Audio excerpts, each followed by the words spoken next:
Apa warhamni maknanya itu?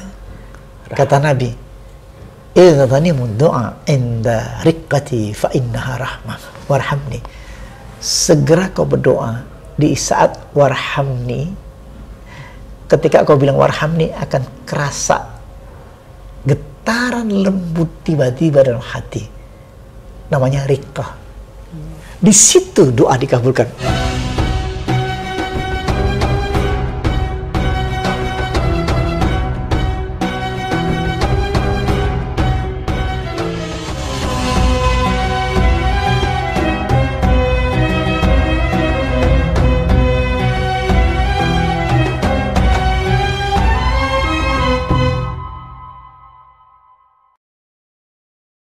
Assalamualaikum warahmatullahi wabarakatuh. Waalaikumsalam warahmatullahi wabarakatuh. Alhamdulillah wassalatu wassalamu ala rasulillah. Sahabat khusyuk yang dirahmati Allah, alhamdulillah Allah memberikan waktu yang berharga kepada kita untuk melanjutkan pembahasan tentang khusyuk, Ustaz. Ya. Di episode sebelumnya kan kita membahas tentang sujud. Betapa sujud itu adalah posisi paling dekat dengan Allah. Ya. Dan kalau ngomong tentang sujud, ada duduk di antara dua sujud. Yeah. Ini juga sangat gerakan yang banyak orang itu dianggap ya cuman duduk kemudian sujud lagi, duduk sujud lagi. Padahal kalau saya baca kan ada doa-doa yang sangat bahkan terkadang ketika Robby Verli itu cepat sekali. Iya, cepat. Saya lihat cepat itu kalau duduk di antara dua sujud itu ya. Iya. Padahal kan kalau dibaca doa-doanya itu sangat luar biasa saja ya. Karena banyak orang mengukur bacaan. Ada mengukurnya dengan bacaan dalam hati. Kadang-kadang kalau kita baca normal saja, itu sebenarnya agak lama loh. Rabbi firli warhamni wajiburni warfa'ni warzuqni wahdini wa'afini wa'afu'ani. Iya. Agak lama sebenarnya. Kalau dibaca normal saja itu agak lama sebenarnya. Tapi kalau dalam hati, makanya banyak orang ketika sholat Jumat kadang begitu baru duduk saja kita itu langsung orang sujud gitu. Wah, itu kedandapan ya. Nah, bukan itu ukurannya sebenarnya, bahwa kembali lagi semua gerakan sholat itu harus liqa, silatun wa liqa'un bainal abdi wa rabbi. Yaitu silatun, nyambung. Ketika duduk seperti ini, posisi jiwa kita kan harus menggetarkan dulu jiwa kita itu. Namanya silatun. Menggetarkan. Fadhkuruni. Maka sholat duduk itu fadhkuruni. Zikir. Zikir. Duduknya saja tuh zikir. Kita ambil misalkan posisi Rasulullah dalam gua Thur. Nabi kan tidak baca apa-apa. La tahzan innallaha ma'ana. Beliau hanya mengatakan begitu kepada sahabatnya, yaitu Abu Bakar.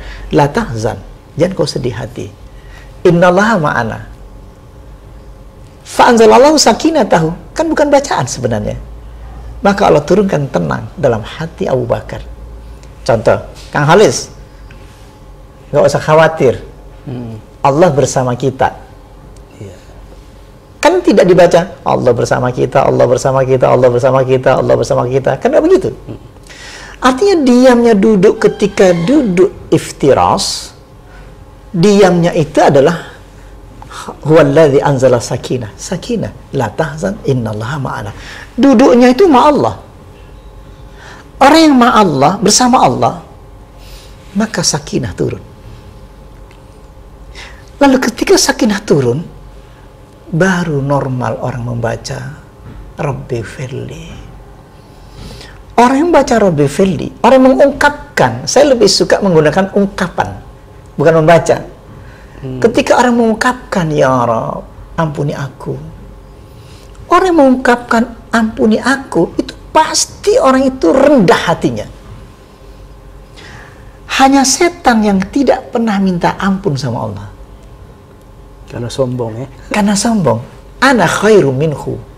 Khalaqtani min narin wa khalaqtahu min tin. Aku lebih baik daripada Adam. Engkau ciptakan aku dari api, sedang engkau ciptakan Adam dari tanah. Fasajadu, nggak mau. Yang merintahkan fasajadu itu Allah. Illa iblis yang tidak mau. Makanya di situ Allah marah. Iblis fatakabbar, semakin takabur, mengagungkan diri. Takabur itu mengagungkan diri. Adalah sifat Allah itu ya. Sifat Allah diambil gitu loh. Padahal sifat Allah itu takabur itu ridai. Itu selendang saya, jangan kau pakai. Makanya kalimatnya Allahu Akbar. Jangan kau pakai itu milik Allah.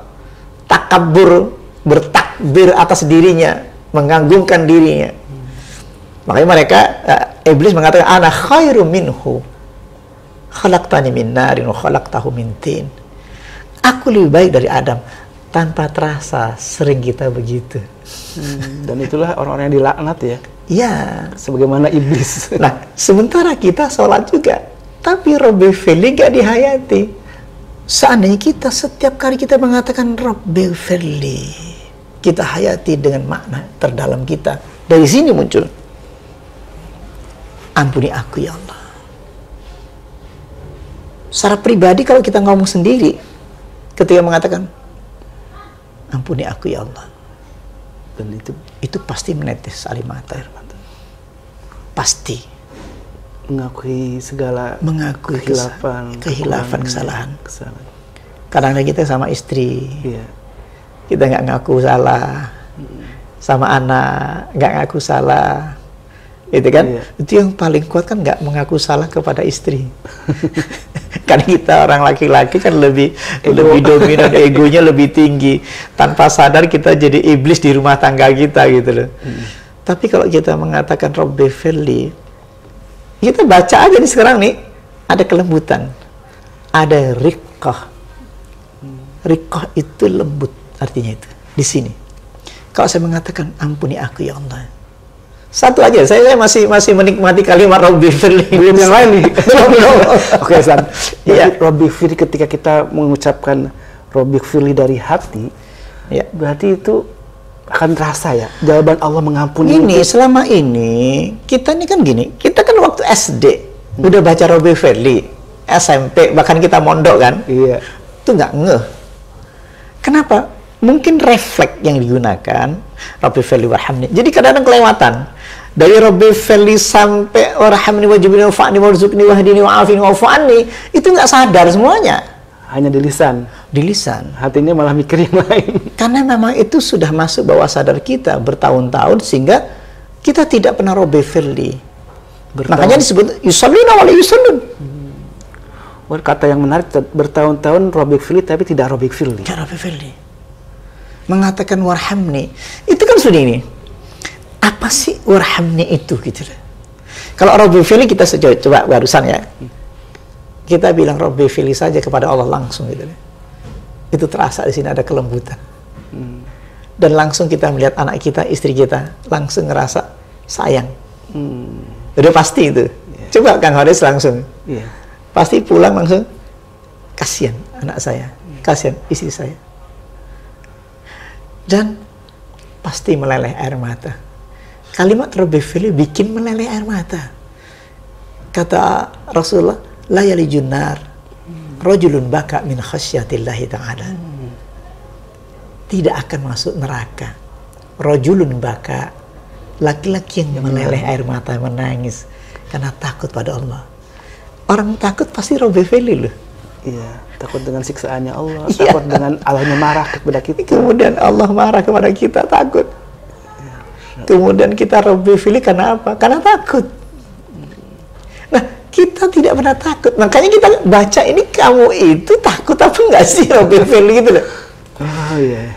Kan gitu. Kalau jiwanya itu dalam posisi yang tadi khasyah itu akan bergetar saja, akan meleleh, pasti. Dan summa tadinu juluduhum wa qulubuhum, kemudian menjadi tenang, julud wa qulub. Artinya secara rasa, julud kulit, wa qulub hati, itu menjadi ukuran bahwa kita sudah benar Rabbi Firli kita itu.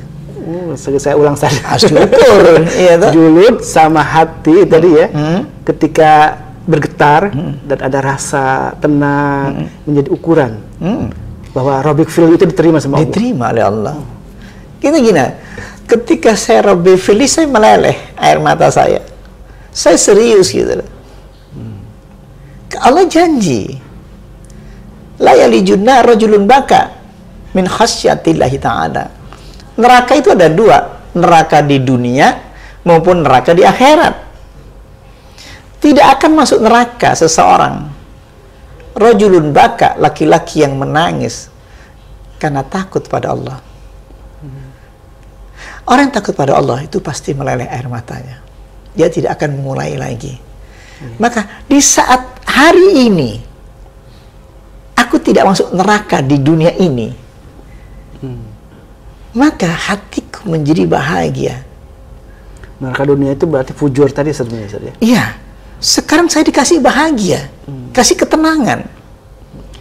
Orang yang tenang di dunia ini itu yang dipanggil Allah. Ya ayatuhan nafsul mutmainnah irji'i ila rabbiki radiyatan mardiyah fadkhuli fi ibadi wadkhuli jannati. Wahai jiwa yang tenang. Siapa jiwa yang tenang itu? Ala bi dzikrillahi tatma'innul qulub. Yang hanya zikir kepada Allah hatinya tenang. Orang yang tenang itu dipanggil oleh Allah. Wahai jiwa yang tenang. Dipanggil saat apa? Di dunia. Saat sholat. Hatta tatma'inna raki'an, tenang dalam ruku. Hatta tatma'inna sajidan, tenang dalam sujud. Kok tenang? Ala bi dzikrillahi tatma'innul qulub. Karena sholat itu zikir. Ruku itu zikir. Rabbi fili itu zikir. Warhamni zikir. Nah, antara Rabbi fili ke warhamni itu tidak bisa dipisah. Ketika kita Rabbi fili, kita minta ampun kepada Allah dengan serius, lalu kita merasakan hati itu bergetar, lalu melunak. Maka di situ muncul warhamni. Apa warhamni maknanya itu? Kata Nabi, "Idhanimu du'a inda riqqati fa innaha rahmah warhamni." Segera kau berdoa di saat warhamni. Ketika kau bilang warhamni, akan kerasa getaran lembut tiba-tiba dalam hati. Namanya riqqah. Di situ doa dikabulkan. Nyambung tadi sujud, doa dikabulkan.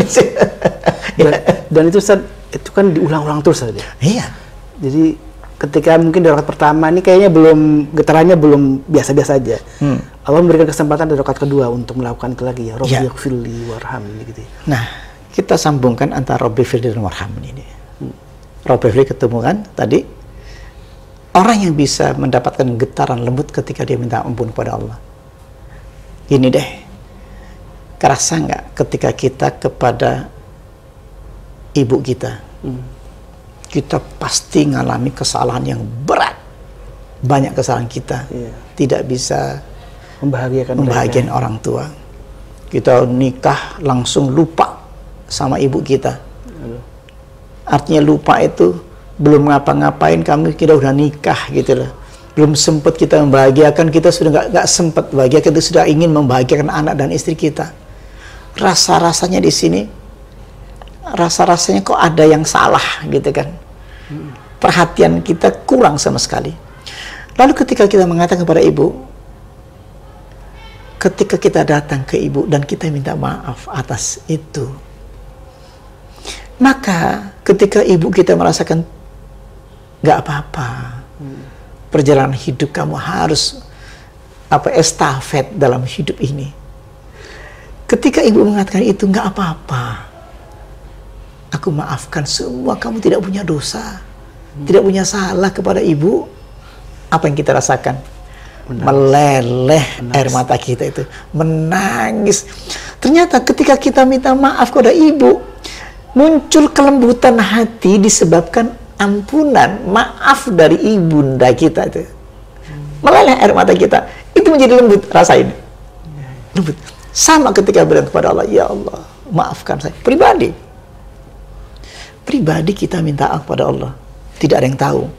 Karena pribadi banget. Kalimat Rabbi firli kan kita ya secara pribadi. Tidak Rabbi firlana. Iya, Rabbi. Ya, walaupun berjamaah ya. Pribadi kita. Makanya secara khusus tidak bisa diajak semuanya. Karena masing-masing punya salah secara pribadi, secara khusus yang orang tidak perlu tahu. Kemudian ketika sudah dimaafkan oleh Allah, ada getaran situ. Ya Allah, beri aku rahmat. Apa itu rahmat? Nah, kita sering dengar kalimat mudah-mudahan dapat rahmat kan itu. Ilmanimud du'a inda riqqati fa innaha rahmah. Segera berdoa ketika hatimu sudah melunak. Kan hati tadinya keras tuh. Habis Rabbi Fili melunak, kemudian hati itu sudah gampang meleleh. Disebut nama Allah sudah di sini ya. Terasa di sini. Di sini sampai di kulit. Summatalinu lunak. Juluduhum wa qulubuhum. Summatalinu lunak, juluduhum wa qulubuhum, dan hati warhamni, itulah rahmat. Mintalah rahmat setelah hatimu melunak tadi. Dan rahmat itu sangat luas pemaknanya, Ustaz. Luas, makanya berkat rahmat Allah Indonesia merdeka. Bukan hasil perjuangan gitu, bambu runcing kok bisa menang gimana. Kemudian negara kita menjadi sangat besar. Ngeri loh kita negara. Kita nggak ngerasa bikin negara. Kita kan kecil-kecil. Kesultanan Cirebon, Kesultanan Jogja, Kesultanan Solo, Kesultanan dari Tidore. Iya kan? Mana mungkin kita bisa jadi satu, masing-masing punya egonya ya. Egonya sama Allah disatukan dengan berkat rahmat Allah tadi itu. Warhamni. Iya kan gitu. Tadinya berpisah menjadi jadi satu. Loh, kita punya negara besar tau. Indonesia Raya. Indonesia itu raya besar bener. Gak kebayang. Mungkin gak kepikir sama raja-raja di Jawa, raja-raja di Sumatera, raja-raja di Madura, raja-raja di Tidore, di Makassar. Nggak kebayang. Beda suku, beda bahasa. Beda suku, bahasa bisa satu. Siapa nyatuin kalau nggak Allah? Warhamni tadi. Ulama-ulama Belanda rasanya mau diacak-acak, tapi ternyata dia nggak punya kemampuan. Nah, itu atas berkat rahmat Allah. Jadi semuanya ya, kalau kita ada masalah kemudian kita bisa menyelesaikan dengan baik, itu karena rahmat Allah. Rahmat Allah. Yang awalnya kita mungkin dengan istri, dengan anak itu ada masalah, konflik, dengan rahmat Allah kemudian mereka bersatu. Tanpa rahmat hancur kita itu. Hancur. Banyak orang rezekinya besar, kaya raya, tanpa rahmat hancur, berantakan.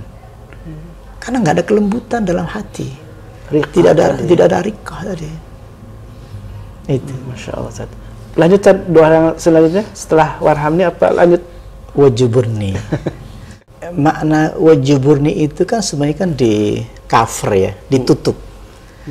Ditutup kesalahan-kesalahan kita. Kan dari Rabbi Firli warhamni. Wajuburni. Di cover itu benar ditutup. Itu sampai nanti nyambungnya kepada wa'fu anni. Makna wa'fu anni itu kan sebenarnya dosa yang tadinya kita ternganga lebar gitu kan, tercatat gitu ya, ya tercatat, dihapuskan. Kalau ini tercover, di cover jangan sampai. Jadi jangan sampai kita melakukan kesalahan lagi. Jadi memang kita minta di cover dari kesalahan itu, gitu kan? Kalau Rabbi Firli kan nak maaf, warhamni minta dirahmati, wajuburni di cover, ditutup aibnya, semuanya kesalahannya. Jadi kita setiap hari ngeri kalau dibuka itu. Makanya banyak orang salah begini, sudah ditutup tiba-tiba aib itu kelihatan. Kita punya salah, tiba-tiba nongol aja tuh, wah ada yang ngasih tahu dari orang lain kah, kan gitu kan. Ada udah kita sembunyikan, kita punya masa lalu yang barangkali bisa saja istri kita tahu, tiba-tiba kita, waduh dia nggak terima dengan hal itu. Misalkan contoh, ya Allah tutup aibku. Ketika ditutup aibku, tiba-tiba istri kita gampang lah untuk bicara tentang hal ini, artinya biar gampang untuk bercerita. Istri kita nggak apa-apa atas aib kita, misalkan contoh ya, contoh, oh itu yang namanya ditutup aib itu, sehingga kita di cover gitu. Aib. Dan kita kan baca berdoa saja bahwa untuk ditutupi aib, karena kalau kita dibuka aib kita yang tadinya dihormati malah akan bisa jatuh ya. Betul, kan banyak di masyarakat kita kan kita aja ngeri kan gitu. Yeah. Ada kalanya bener, tapi kok jadi aib. Misalkan orang sudah menikah kan normal tuh, yeah, sah, tapi kok jadi aib. Kan lucu. Ada yang menikah tapi tidak aib. Wah, itu yang ngeri. Kesalahan apa? Aib itu kan aneh. Menikahnya sah, doanya sah, tapi dianggap aib oleh orang banyak. Kan menggelisahkan. Makanya disitulah kita minta ditutup aib itu. Ngeri. Kalau nggak minta ditutup, ngeri kali kita. Jadi saya ingin, apakah orang yang dibuka aibnya itu berarti Allah sudah marah? Ada dua kemungkinan. Kamu siap nggak dikasih cobaan aib ini?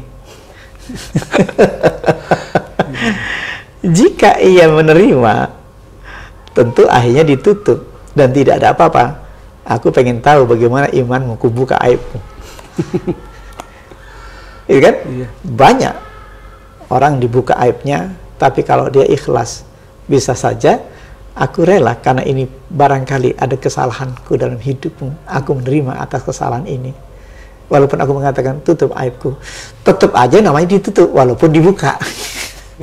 Orang memaafkan semuanya. Barangkali itu. Kita manfaatkan ilmu ini. Jadi Rabbi fili warhamni wajiburni. Ada lanjut terus, warfa'ni. Banyak orang, banyak rezekinya tidak diangkat derajatnya. Banyak tiba-tiba koruptor jadi korupsi, masuk penjara. Kan derajatnya rendah. Ada diangkat derajatnya. Derajat aku minta diangkat, warfa'ni, angkat derajatku, derajat. Dan derajat di sisi Allah gitu. Di sisi Allah. Dampaknya di sisi Allah diangkat akan berdampak ke masyarakat.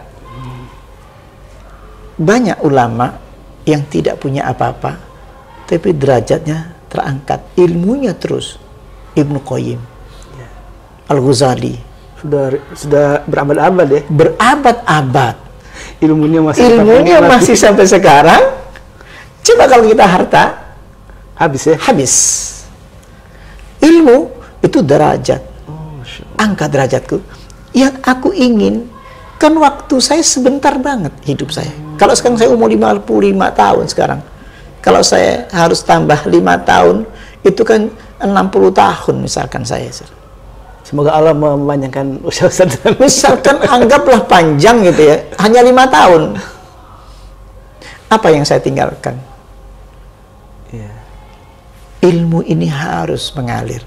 Ilmu getaran tadi ini harus mengalir, kita tinggalkan. Ilmu khusyuk. Ilmu khusyuk harus kita tinggalkan, estafet.